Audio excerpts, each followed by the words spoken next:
going on, everyone? So I've had a lot of people over the years say, do you guys salt? Yes, we salt. See, we got a salt dog.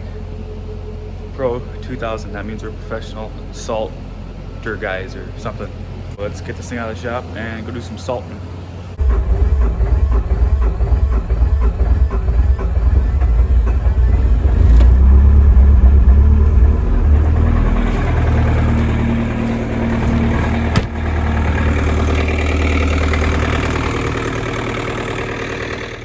G&M flag needs a little TLC.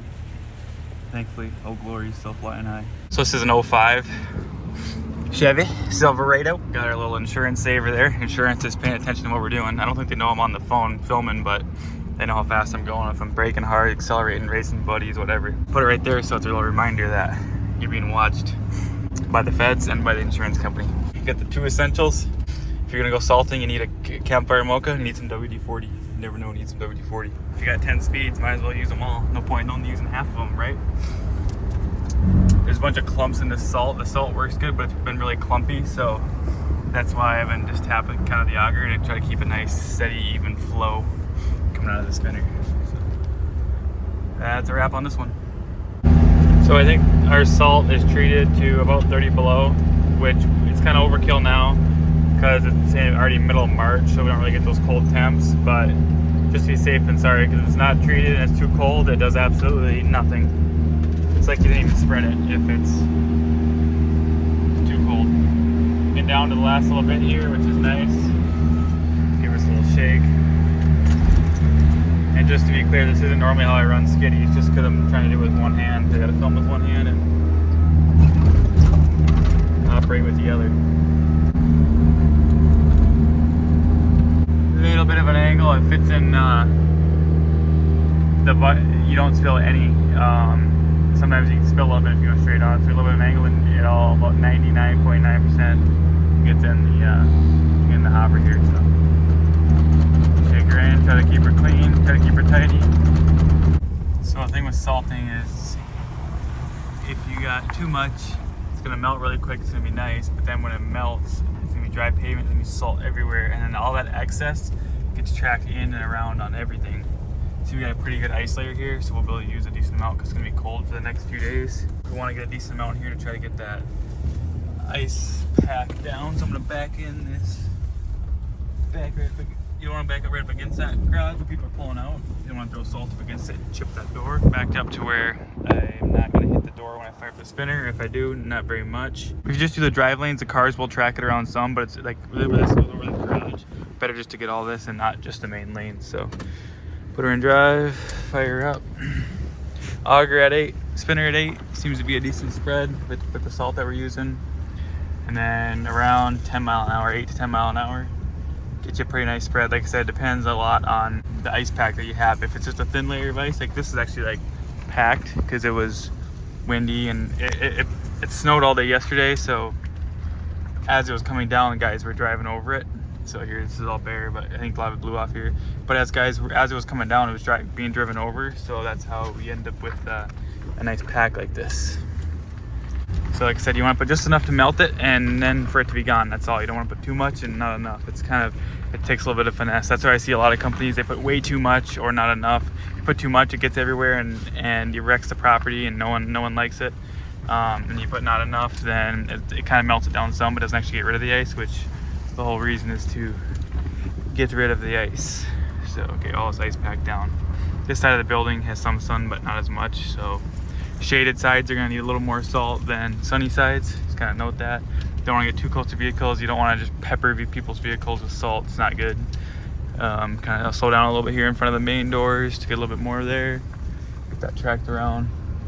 Every salter spread's a little different. Some spread more heavy on that side, passenger side. Some spread more heavy on the driver's side. So it just takes a little practice and finesse to kind of get to know how your spreader works, or where it puts the most salt. So yeah, you don't want to spray people's cars. People drive by. I mean, you can do whatever you want, but wouldn't recommend it. It's a good way to tick people off and chip their paint and make a whole scenario that can easily be avoided. So I slowed down a little bit there, kind of salt a little bit heavy on the entrance. That way people come flying in.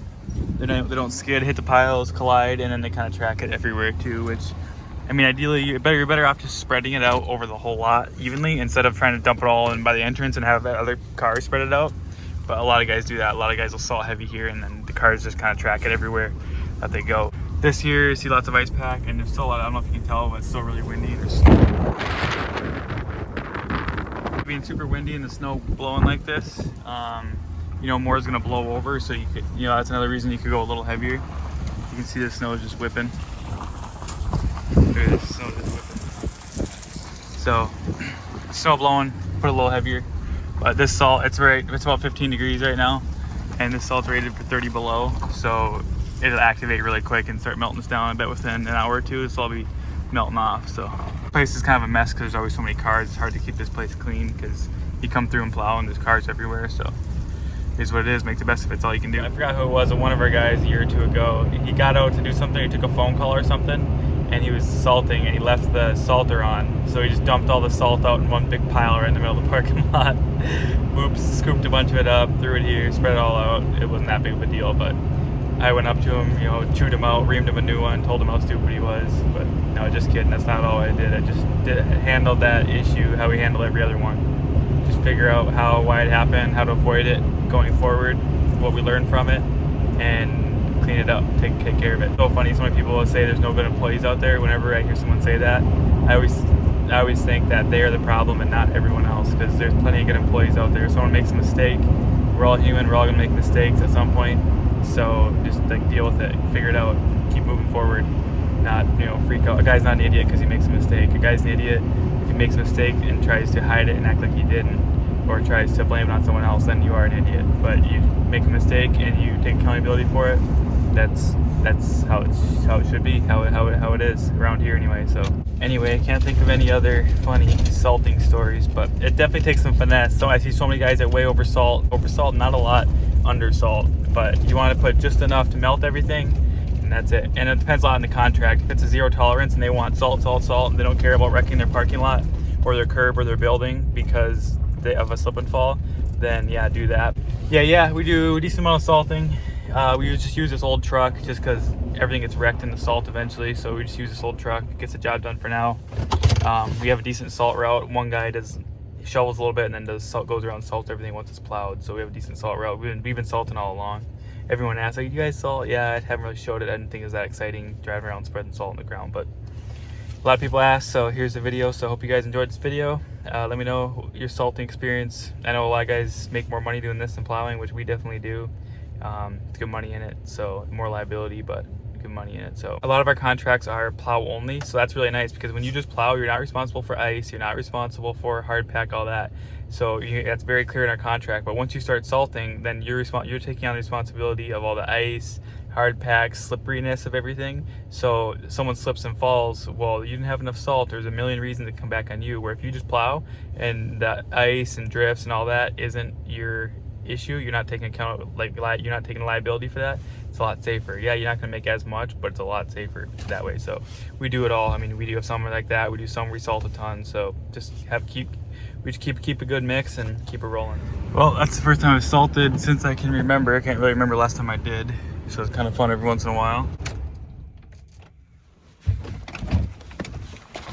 Check out this door.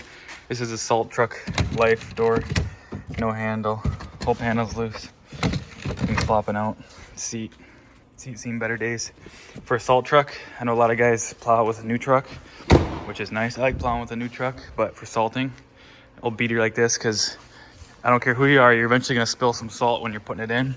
So your box looks like this. Your truck's covered in it. Like that, see that?